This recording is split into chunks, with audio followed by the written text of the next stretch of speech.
Bien, y las altas temperaturas en Europa y Estados Unidos a causa del cambio climático han provocado muertes. La Organización Meteorológica Mundial señaló que julio fue el mes más cálido que se ha registrado. Desde la ONU advierten que esto es la era de la ebullición global.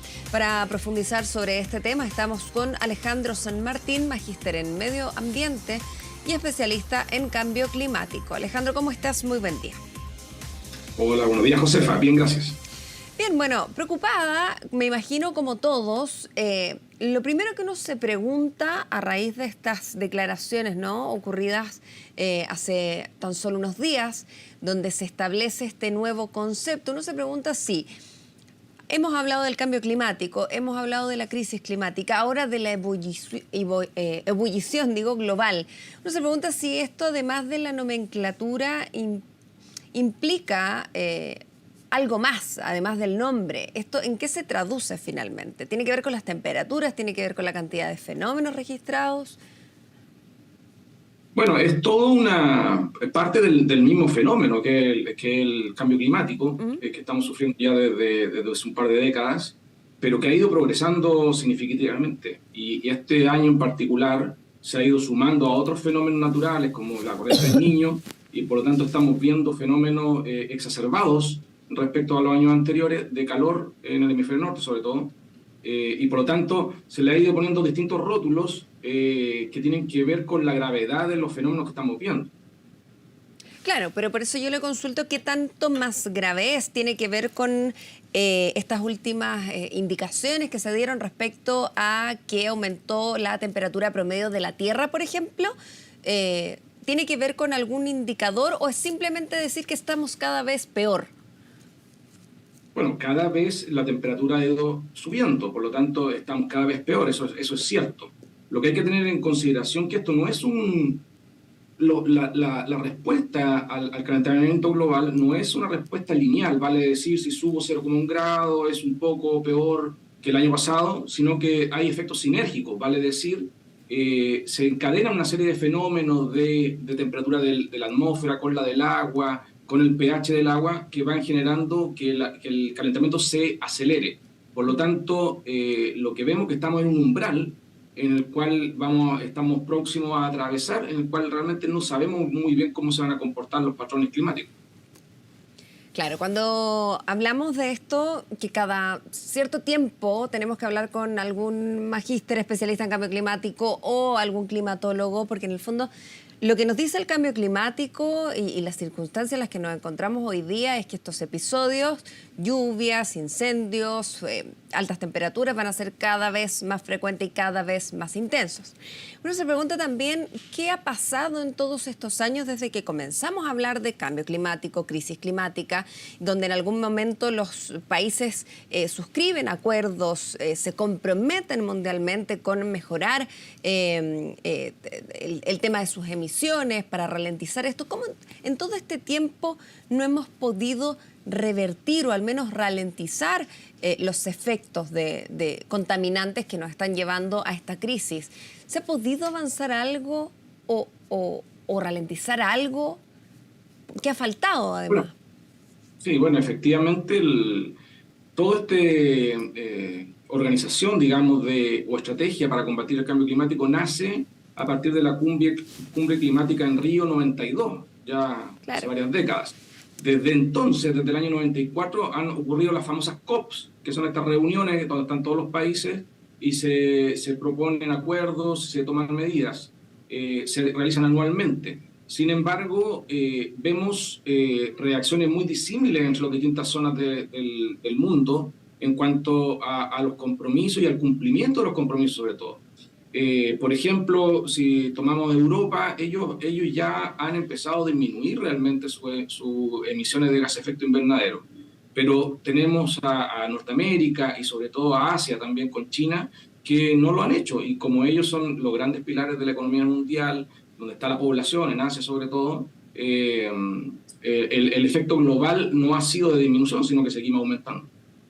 Claro, o sea, finalmente la labor que puedan estar realizando el resto de los países, Chile de hecho es uno, hasta donde entiendo, en términos regionales que está bien considerado, ha ido avanzando con políticas a nivel sectorial, en fin, pero me imagino yo que la labor que vayan desarrollando los países por separado no van a lograr contrarrestar o confrontar los efectos de estos tremendos gigantes que están con emanaciones tóxicas, digamos, ¿no?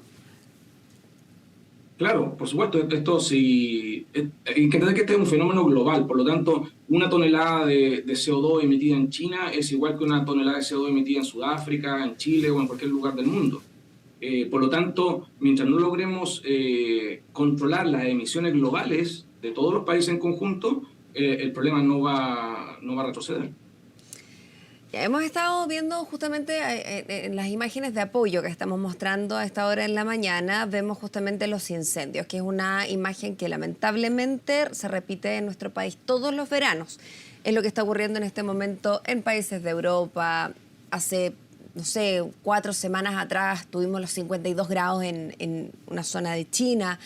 Yo me pregunto cómo esto podría afectarnos a nosotros o anticiparnos un verano caluroso. Me parece que es más o menos obvio, pero esto pudiera, por ejemplo, incidir al punto de agilizar o adelantar las famosas olas de calor que vivimos, que normalmente son noviembre, diciembre, empezar a tenerlas antes, por ejemplo. Sí, bueno, los incendios forestales son un buen ejemplo de lo que yo mencionaba anteriormente, de los efectos sinérgicos, porque pequeños cambios en la temperatura global hacen que sea mucho más probable la ocurrencia de incendios en todos los lugares del mundo. Y al haber incendios hay grandes emanaciones de CO2 por un lado y por otro menos bosque que haga captura de CO2. Por lo tanto, el efecto se aumenta y se acelera. Ahora, respecto a qué es lo que podemos hacer, evidentemente nuestros periodos de verano están siendo bastante más largos y amplios que antes. Hoy día lo que vemos básicamente es que las estaciones intermedias, primavera y otoño, están de alguna manera acortándose o tendiendo a desaparecer y simplemente tenemos invierno y verano. Por lo tanto, no es de extrañar que en meses que antes no veíamos estos incendios, sí empiezan a ocurrir. Por lo tanto, se requiere mucha planificación, mucho trabajo con las comunidades periurbanas, sobre todo, donde hay contacto más entre el ser humano y la naturaleza, de manera de poder prevenir, por un lado, y si ocurren, contenerlos lo más rápido posible. Y me imagino yo que Chile tiene una situación particular que quedó de manifiesto, quedó muy expuesta, ¿no? En la última temporada de incendio. Cuando hablamos de cuánto nos preparamos, ya me imagino yo que en un país tremendamente ligado a la actividad forestal, ya pasa mucho más allá de lo que puedan hacer la ciudadanía, ¿no?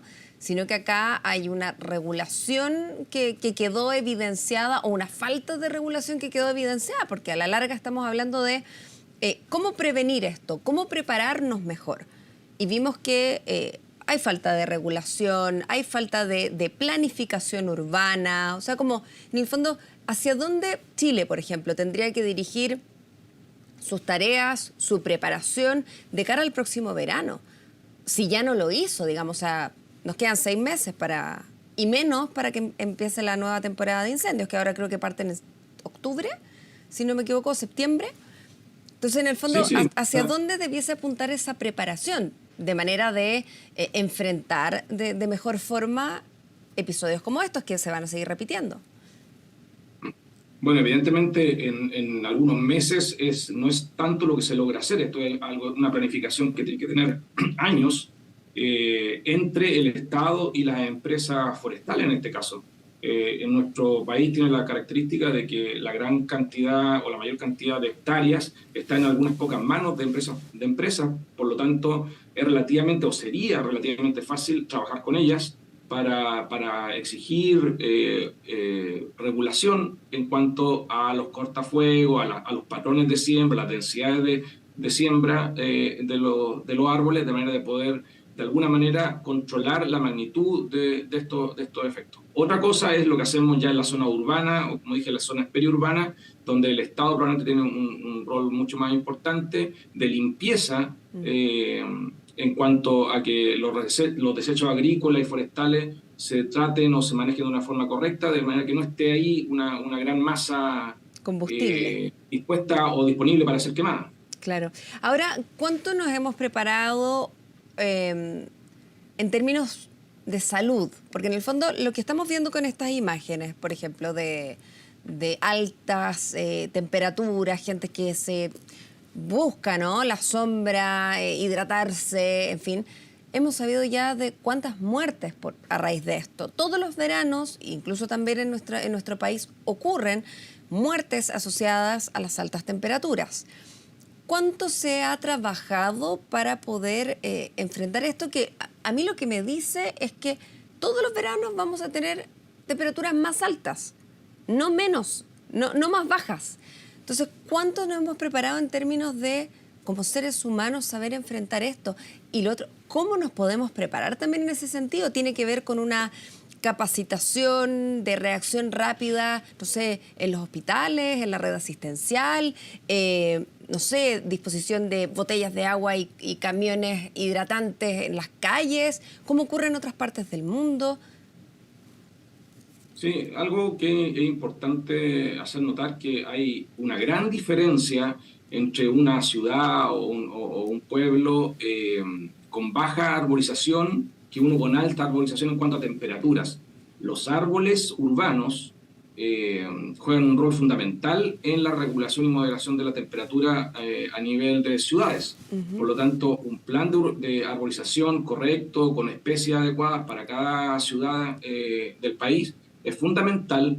Está demostrado que si en el entorno pueden haber 40 grados, 45 grados, debajo de un lugar sombrío por árboles y con vegetación probablemente, esa temperatura se morigera en 10, 20 grados fácilmente.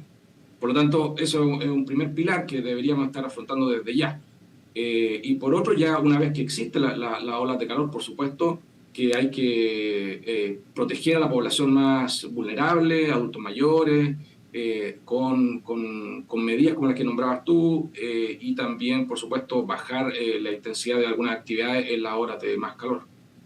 ¿Cómo ocurre en otros países? ¿Tienes información que nos puedas compartir para también entender cómo lo están haciendo? Entendemos nuestros países subdesarrollados. Me imagino yo que los desarrollados ya ya tendrán camino avanzado en esta materia, ¿o no?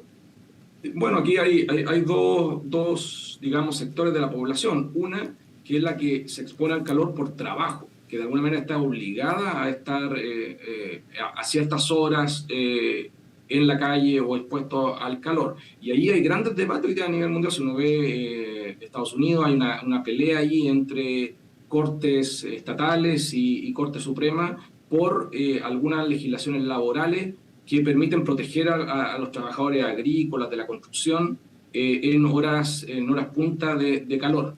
Entonces ahí entra mucho la regulación. Y por el otro lado, el otro sector de la población que de alguna manera no se expone por trabajo, sino por otro tipo de necesidades, donde es un poco más flexible y hay que hacer todo lo posible por evitar los horarios de mayor calor, simplemente. Ahora, cuando la ONU señala que vivimos la era de la ebullición global, yo me pregunto, ¿cuál va a ser el próximo concepto que vamos a tener en 10 años más? ¿Y cuándo estos conceptos, este rótulo, esta nomenclatura, se va a ir manifestando en acciones más concretas, ¿no?, que tengan que ver con dirigir, no sé, la sanción a quien todavía no se suma a este cambio?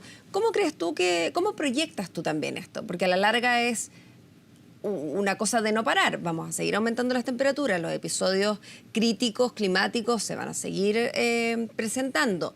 La ONU va a seguir dando nombres, pero a la larga esto no retrocede. ¿Cómo proyectas tú la situación? Sí, por supuesto. A ver, esto a nivel internacional es bastante complicado porque todos estos tratados son completamente voluntarios. Claro. Tampoco existen sanciones y no hay posibilidad de sancionar económicamente o de otra manera a países que no cumplen. De hecho, no solo están los acuerdos de disminuir las emisiones, sino también está todos los acuerdos de transferencia de recursos que los países desarrollados se han comprometido con los países más pobres y que tampoco se han cumplido. Por lo tanto, todo está al vaivén de las políticas internas de cada país. Vemos cuando, qué sé yo, cambian los gobiernos en Estados Unidos, en Inglaterra, o en otros países, Canadá, Australia, cambia también la política respecto al cambio climático. Por lo tanto, esto, donde ha tenido éxito, de algún éxito que es básicamente o principalmente en Europa, es porque la población se ha empoderado, ha tomado conciencia y ha presionado a sus políticos para que realmente tomen carta en el asunto. Entonces, mientras nosotros como ciudadanos no tomemos real peso a lo que está ocurriendo y no mandatemos a nuestra autoridad elegida a que tomen medidas, esto no va a ocurrir. Claro, mientras no exijamos desde esta parte de la población a quienes nos representan. ¿Y qué ha faltado, crees tú? ¿Por qué ese ímpetu no ha ido no ha conversado tan bien con la exigencia de lo que estamos viendo, digamos, del panorama actual? O sea, parece ser que esa exigencia no ha sido tan intensa como los efectos que está teniendo el cambio climático, la crisis climática en nuestro día a día. Sí, por supuesto que aquí se confrontan dos cosas. Uno, esta tendencia climática si bien es clara y ya está quedando en evidencia los efectos devastadores que tiene, va ocurriendo de a poco en el tiempo, de alguna manera, va cada año sumando algo más. Y por otro lado está todo el mundo del empleo y el trabajo. Por supuesto, estos cambios económicos que se requieren para cambiar nuestra forma de producir y de consumir hacia algo más verde, más circular, que permita realmente cortar o disminuir sustancialmente nuestras emisiones, tiene consecuencia en los empleos. Y por lo tanto, ahí también hay mucha renuencia de nosotros, de nuestra misma parte como ciudadanos y también de los políticos, obviamente, a tomar medidas que puedan herir la economía o el empleo. Hay también un desafío para poder compatibilizar todo lo que nos entrega la tecnología, todo lo que nos entrega la capacidad humana para ir compatibilizando esto y que no uno esté por sobre el otro y finalmente dañe, como tú dices, el empleo. Hay que tratar de generar esta máquina en la que todos tengan un rol colaborativo importante, relevante para mejorar la situación en la que nos encontramos. Alejandro San Martín, magíster en medio ambiente y especialista de cambio climático, muchas gracias por estar con nosotros esta mañana. No, muchas gracias a ustedes. Que estés bien.